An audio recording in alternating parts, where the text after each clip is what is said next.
Early Voyager, first season, first handful of episodes. So much potential. Don't you wish you could go back and warn them? This is a review of the Star Trek Voyager episode Time and Again. If you have not seen this episode and you don't want to know how to close a widening subspace fracture from the inside, be warned, spoilers beyond this point. That's right, this is one of the earliest Voyager episodes, only the second to air after the pilot. Let's see how things were going. We start out on the bridge. Tom Paris is coming off duty, and he tries to talk his pal Harry into going on a double date with the Delaney sisters, identical twins who work in stellar cartography and apparently will only go on dates together. That's how Tom makes it sound anyway. Harry is reluctant because, sweet, innocent soul that he is, he's got a girl back home, and he still believes that Voyager's gonna make it home soon, and his beloved will be waiting for him. Bless his poor, soon-to-be suffering heart. Personally, I think Harry is right to be reluctant. He's still young and naive. He needs to ease himself into life's more exotic experiences. These Delaney sisters sound a little too kinky for Harry at this point. Tom tells Harry they come as a pair. I just bet they do. You know what that means, don't you? Four-way sex. Or even if it's not everybody in a pile together, it's at least both couples doing it in the same room. No judgment on the Delaney sisters or Tom if that's what they want, but are you ready for that, Harry? You and Tom haven't known each other very long at this point. Are you ready to see his hard dick going in and out of someone who looks exactly like the person you're fucking at that same moment? Think about it.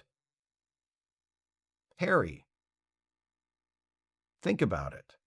Tom's attempt to peer pressure his friend into a 4G is interrupted when the ship is rocked by some kind of shockwave. Janeway and Neelix stagger onto the bridge from the ready room, and while everyone starts figuring out what happened, we cut to Kes, who has apparently turned in early, suddenly waking up as if from a nightmare. Back on the bridge, the crew has detected evidence of a massive explosion in a nearby star system. Janeway orders a course change to investigate.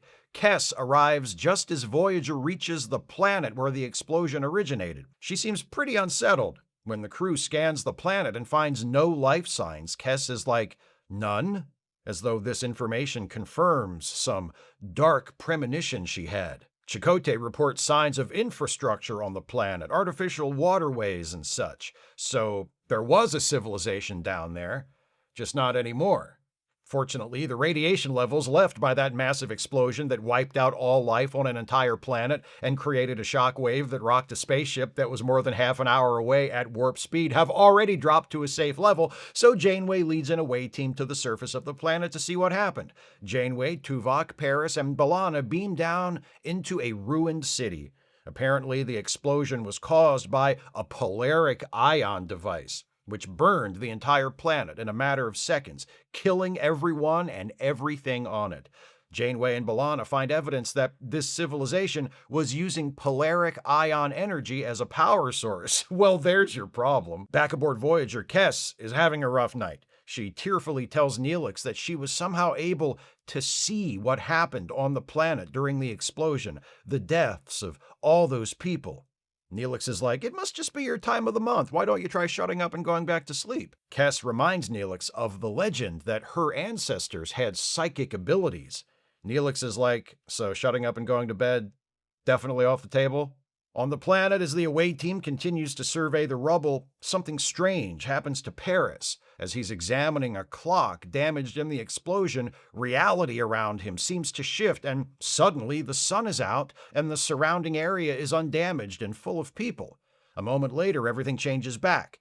The others insist that Tom never went anywhere, but B'Elanna detects a temporal flux in Tom's nervous system, and Tuvok announces that, according to his readings, the explosion has shattered subspace. Janeway's like, okay, that's bad. Nobody move. She calls for a beam out, but the next instant, reality changes again, this time for both Janeway and Tom, and they find themselves standing in a busy plaza. A little boy who saw them just appear out of nowhere kind of freaks out, and a cop runs over to see what's going on.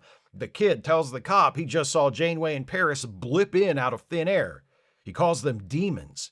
Janeway's like, I don't know what he's talking about. We've been standing here the whole time. I think he's on drugs. The cop tells the kid to get lost. Then he notices Janeway and Paris's uniforms. Is that the latest fashion in Kalto Province these days? He asks. Yes, says Paris. Kalto Province, where we are from and from where we have just recently arrived in this province, in a totally normal way that shouldn't inspire further questions. Have a nice day. Tom turns around and notices the clock he was examining before, only now it's undamaged and working perfectly.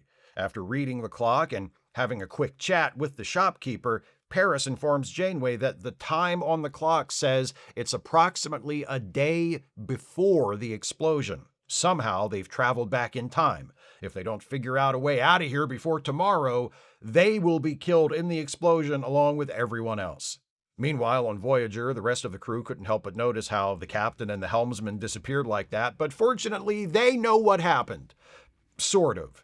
So, like Tuvok said, the explosion on the planet shattered subspace, and Janeway and Paris got caught in a subspace fracture that was floating around. There are a bunch of them on the planet. The fractures were created by the shockwave, and like a shockwave in regular space, they get more narrow as they dissipate. The twist is, in subspace, the shockwave didn't dissipate moving forward in time, but backwards in time, because subspace. That means that when Janeway and Paris entered that subspace fracture, they were also transported to the past. In order to find Janeway and Paris and rescue them, Harry and B'Elanna say they have to locate a subspace fracture at a place where Janeway and Paris have been, scan the fracture to find them on the other side of it, and then widen the fracture enough to retrieve them. And as soon as they figure out how to do that, they'll get right on it. Meanwhile, Neelix takes Kes to see the doctor about her possibly emerging psychic abilities, and the doctor examines her and says, I can't help you, your brain's not on file because it's only the 3rd episode and nobody tells me a goddamn thing. She's probably fine, though. Just, drink lots of fluids. That usually works. Neelix is like, so you're saying she's not pregnant? Oh, thank God. Back on the planet, yesterday, Janeway and Paris have changed into the local fashion. We also see that their Starfleet uniforms are now on display at the clothing shop, implying that they were able to work out a trade. That's a nice, clean way to explain how they were able to get new clothes without having any money. I like that a lot. Anyway, as they walk along, Paris says, you know what might help our chances of surviving long enough for Voyager to find us? Warning these people about that explosion that's going to vaporize them all tomorrow. Janeway's like, nope, absolutely not. Prime directive, baby. We can't interfere. They're all gonna die, and we can't change that. Our purpose is to save ourselves before that happens. Now that's an order, Tom. No trying to prevent the total annihilation of all these people. You got it? That little boy who saw them earlier runs up and says, oh, you two are so busted. I heard you say you were from Kalto Province. Well, I did some checking with the transport attendant, and guess what? He didn't see people matching your description coming from Kalto Province today. So what now? Paris is like, well, looks like we've got ourselves a detective here, huh? A regular Shortlock Holmes. You don't get the reference, but trust me, that's a great joke. You know what? You were right before. We are demons, and we eat children. Boo! And the little bastard runs off. Paris looks at Janeway like, sorry, I just figured scaring him was the best way to get rid of him. Janeway's like, a minute ago I ordered you to let him get incinerated. What do I care? They notice a power line running through the plaza, and remember that this civilization uses polaric energy. Janeway reasons that if they could get access to a polaric energy generator, they could use a tricorder to do a made-up science thing that would maybe help them somehow. I don't know. So they head to the power station. When they get there, a crowd of protesters has gathered by the gate and some cops are there, and pretty soon a riot breaks out and the cops start cracking skulls. Police brutalizing protesters? What far-fetched alien world is this? Paris and Janeway get caught up in the brawl, but one of the protesters pulls them away. That nosy little kid is there too. Meanwhile, on Voyager, B'Elanna and Harry have put together a thing that they think can find Janeway and Paris, so they're getting ready to go down to the planet, and also Kes wants to come along. Chakotay's like, yeah, fine, whatever. It turns out the guy who dragged Paris and Janeway out of the riot at the power plant works with some kind of resistance group that is planning to do something to the power plant. Janeway tries the We're from Kalto Province cover story, but these guys aren't buying it. They're convinced Janeway and Paris are government spies sent to infiltrate their organization. Then someone brings in the nosy kid who they caught snooping around. The kid is like, "Don't trust them! They aren't who they say they are!" Little snitch. The away team has beamed down, and Kes can sense that Janeway and Paris are nearby somehow. She says, "Captain," and Janeway hears her. Janeway responds with, "Kes?" One of the resistance guys says, "What's that? You got something to say?"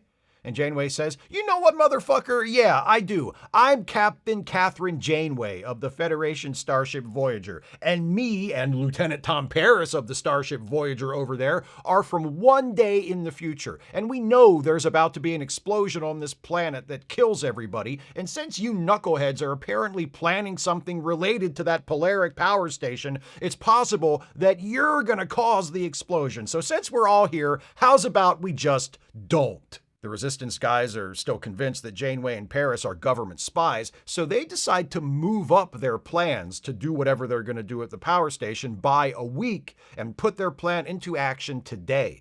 They gather up their equipment and hustle everyone out of the room just as a portal opens and we hear Chakotay's voice trying to contact the captain. Oh well, better luck next time, guys. On the way to the power plant, Paris asks Janeway why she suddenly changed her mind about warning them about the explosion. Janeway explains that she realized there was no point in keeping the Prime Directive because they had already violated it by being here. Their presence has caused the resistance group to accelerate their power station plot, which means they, Janeway and Paris, may be inadvertently responsible for the explosion happening in the first place, which means they must find a way to prevent it. They get to the power plant, and the plan is that Janeway is supposed to tell the guard that they've come to negotiate an end to their protests against the power company, but instead, when Janeway approaches the guard, she says, "Hi, I'm a hostage. These guys are here to fuck with the power plant." A fight breaks out, the guard gets shot, one of the resistance guys takes a shot at the kid, but Paris jumps in the way and takes the hit instead. The resistance guys run inside the power station. The kid says to Paris, "Wow, you saved my life. Is that because demons like you will only eat live children?" Janeway confirms that Paris is going to be okay. Then she charges into the power station after the resistance guys. She follows them up a corridor, and meanwhile, the away team from Voyager is in the bombed-out future version of this exact location, tracking down a subspace fracture where they think they might be able to find Janeway and Paris. Tuvok and B'Elanna are skeptical that their people were here, but Kes can sense that this is where they died. The resistance guys are about to do whatever they're going to do, so Janeway steps up with a gun she grabbed from the fallen guard and orders them to stop whatever they're doing. She says, "If you go through with this, everybody on this planet has about 3 minutes to live." Resistance guy number 1 says, "What are you talking about? We're not going to blow the power plant up. But if you shoot that gun next to this thing, that won't be great." On the other side of the fracture, the away team has activated their gizmo and another passage begins to form to Janeway's side. As the portal grows, it begins coming close to the power conduits. Resistance guy number 1 says, "Hey, if that thing intersects with the power conduit, that also won't be great." Janeway's like, "Oh, the irony. Our own rescue attempt is what triggers the explosion. I'll be honest, it's a bit of a kick in the teeth." Janeway has an idea, though. The resistance guys packed Janeway's phaser along for the trip, so she grabs it and shoots it at the widening subspace wormhole thingy. On the other side, the away team's gizmo starts to overload, and then everything becomes slow motion and fades to white. And Tom Paris is on the bridge trying to talk Harry into that four-way with him and the Delaney sisters, just like before. Things have been rewound to just prior to when Voyager was hit by the shockwave from the explosion. Only this time, there is no shockwave. Janeway and Neelix walk onto the bridge, and Chakotay casually informs the captain that they've detected a planet in the system they're passing by. Kes steps off the elevator like, "Did it happen? Was there an explosion? Did everybody die?" Janeway's like, "No. What? We just detected a planet. That's all. Everything's cool." Kes is like, "Are there people on the planet? Are they alive? Are they all wearing minor variations of the same basic outfit? Are they? For the love of God, tell me!" Janeway puts an image of the planet on the view screen. Everything seems fine and very definitely not burned to a crisp. Kes is like, "Oh, all right then, I guess I'll go back to bed." She and Neelix leave. Paris says to Harry, "Are we fucking these twins or what? Come on." And they leave. Good luck, Harry. Janeway sits down like, just another day on the Starship Voyager. The end. This episode has certain problems. But before I dig into those, let me start with the positive aspects, because there are a few of those.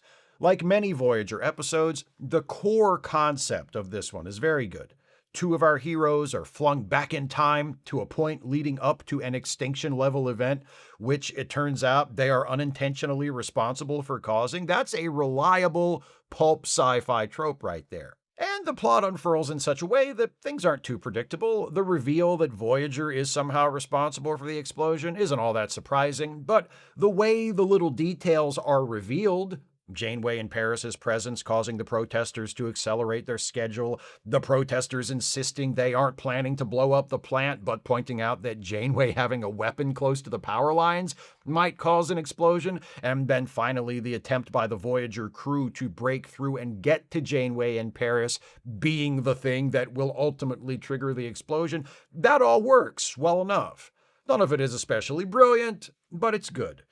The characterization of Tom Paris here is also good. Tom was my favorite character in the show at this point. I thought he was the star of the series premiere, and when this episode originally aired, it was nice to see him once again in a prominent spot after he was mostly just a guy in the cast in the previous episode, Parallax.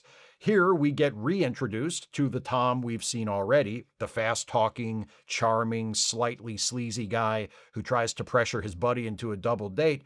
But then, once the action shifts to the planet prior to the explosion, we also see that Tom has a conscience, and that his conscience is not dictated by Starfleet policy. When Janeway tells him not to warn anyone about the explosion that is going to kill them all in less than a day, Tom pushes back, arguing that it should be allowed for them to interfere in the natural course of events, if that natural course means the annihilation of all these people. Despite his feelings on the matter, Tom obeys Janeway's orders, leading to the most affecting moment in the episode, when Tom, Janeway, and that nosy kid who's been following them around have all been captured by the resistance group that was protesting the power plant, and Tom and the kid are sitting next to each other on the far side of the room. Tom talks to the kid and learns that his father is a journalist, and that the kid writes for his school newspaper. That explains why he was so motivated to investigate these two strangers who appeared in his town. He was chasing a story. Knowing the kid's bleak future, Tom just pats him on the arm and says, "I'm sorry." It's a brief, simple human moment. It's very effective, and this episode needed a lot more moments like it. But before I get into the negative stuff, I also want to mention the scene with Neelix, Kes, and the doctor in sickbay. The scene as written is nothing special, basically just there to fill time and reiterate what they've already established in earlier scenes about Kes and her burgeoning extrasensory abilities. But as he so often does, Robert Picardo takes this scene and makes something out of it through sheer force of will, utilizing his timing and his unmatched ability to entertainingly portray impatience and irritation. This is the Doctor right at the beginning of his journey from utilitarian computer program to full-fledged member of the crew. He complains about Kes's medical records not being entered into the computer. He resents being left out of the loop about little things like all those former members of the Maquis who joined the crew at the end of the first episode, or the recent disappearance of the captain and another senior officer. If these people expect him to act as the chief medical officer on this ship, the least they can do is keep him informed of things like this. I enjoy the way he repeatedly reminds Kes and Neelix to shut off his program. With everything going on, his foremost concern is that they'll leave him running with nothing to do. This early version of the Doctor is funny and endearing in his own right, and he's even more interesting when seen in hindsight, knowing where his character goes from here.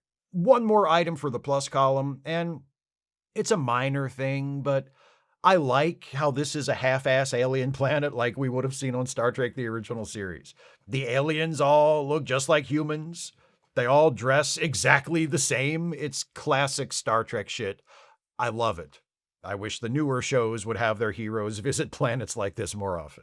Moving over to the minus column, the characters in this episode are vomiting technobabble all over almost from the very beginning. Even Tom and Harry's otherwise normal human conversation is junked up with repeated mentions of Harry's pressing need to perform a transstater assembly diagnostic. Yes, I know they work on a spaceship in the future, but surely there's a way to get that point across without forcing technical jargon into every goddamn conversation. That's only the appetizer, though. Once the shockwave hits and they head to the planet to see what happened, we start hearing all about differentially charged ions and polaric radiation and subspace fractures and temporal flux and magneton scans and antipolaric fields. Again, it's the future. They work on a spaceship. Occasionally, it might be necessary for a writer to make up a new word for a device the characters are using or a far out sci-fi thing that they encounter, but this episode falls into the trap of filling up whole scenes with so much technobabble that it's difficult to understand what the characters are trying to do. And even if I can work out what they're trying to do, the gibberish they use to describe it puts me at such an emotional distance from whatever they're trying to do that I don't give a shit anyway. The excess of technobabble isn't the only problem with the episode, or even the biggest problem. The biggest problem for me is that it winds up not really being about anything. When the crew discovers that this civilization was using polaric energy as a power source, and the point is made that doing that is extremely dangerous, it seemed like a setup for a story that would have something to say about, I don't know, nuclear power? Our single-minded devotion to environmentally damaging fossil fuels? Maybe another widespread practice that threatens the future of our civilization that we just keep doing for some reason? Or something? Instead, the polaric energy thing is just a plot device. It's there to have the properties it needs to have in order to throw Janeway and Paris back in time so the story can happen. That's it. It doesn't represent anything. It's not meant to evoke awareness of anything. It's just a one-dimensional sci-fi conceit. But hey, whatever. Not every Star Trek episode needs to be an allegory for some real-world issue. However, this episode also introduces a prime directive issue that never really gets developed. Janeway is willing to let all of these people die in order to avoid interfering in the natural course of events. Paris doesn't see it that way, but he obeys his captain's orders anyway, culminating in that great scene I mentioned earlier between Tom and the kid. But after that, Janeway tells the resistance group who they really are, and the prime directive angle just goes away. And it's all explained. Janeway comes clean because she realizes they've already interfered anyway and that their interference may be responsible for the explosion, but it's not very satisfying the way it's handled. There's a potential conflict between Janeway, who wants to do things by the book, and Tom, who is clearly motivated more by his compassion for these people who are facing annihilation. That goes nowhere. After Janeway orders Tom not to warn the people about the explosion, that's it. There's no trace of resentment on Tom's part, nor is there any detectable tension between him and Janeway. So, the story's not trying to make any kind of a statement with the volatile and destructive power source, and it's not interested in the moral quandary of whether or not to warn people who are all destined to die. What's it about then? It's about Captain Janeway and Tom Paris trying to either escape this planet before the explosion or prevent the explosion from happening. That's it. And there's nothing necessarily wrong with that either. You can do a plot-based episode that doesn't have any higher statement to make, and it can still be good. It's just got to be executed with a lot more imagination and style than this. Not only is there no deeper meaning to any of this, there's no momentum, tension, or suspense. Which I guess isn't as much of a problem as it could have been, since by the end of the episode nobody remembers any of this shit happened anyway. That's got to be one of my least favorite tropes in all of science fiction, when the heroes use time travel to prevent the events of the story from taking place, and the events are not only erased from history, but from their own memories as well. So, within the fictional world of the story, none of the stuff we just watched actually happened, and none of the characters who experienced it remember it happening, which compels me to ask, what's the fucking point of any of it then? A talented enough storyteller can make it work and craft something that uses the erasure of everything we've just seen to strike an ironic or a poignant note at the end, but it's really hard. It's really rare. And this episode ain't an example of it. Time and Again only erases about a day from the lives of the characters, so the offense here isn't nearly as egregious as in Year of Hell from a few years later, which hit the reset button on a 2-part episode and a year in the lives of the characters, and led to me giving up on Voyager entirely during its original broadcast run. But it still results in an hour of television that feels like a waste of time for everyone involved. Kes kind of remembers at the end, or at least she has some vague sense that something happened and then didn't happen, but that's not much, especially considering Kes herself is mostly a bystander in the story. Time and Again was written by David Kemper and Michael Piller from a story by Kemper and directed by Les Landau. Kemper also wrote the stories for the Star Trek The Next Generation episodes Peak Performance and The Enemy, and Piller was a co-creator of Voyager and the original showrunner, as well as being the first showrunner of Star Trek Deep Space Nine, which he also co-created, and the showrunner for the best years of Star Trek The Next Generation. He was a great writer, and in a truly bitter irony, even though Star Trek technobabble was sometimes called pillar filler because of how it proliferated during his tenure as showrunner, he actually wasn't a fan of it and encouraged his writers to avoid it in favor of focusing on humanity and emotion and telling stories that mean something. Smart man. And Les Landau also directed dozens of other Star Trek episodes throughout the TNG era of the franchise. This was his first of 9 Voyager episodes. Watching this one is a frustrating experience, not because it's an offensively bad show, but because it's so aggressively mediocre.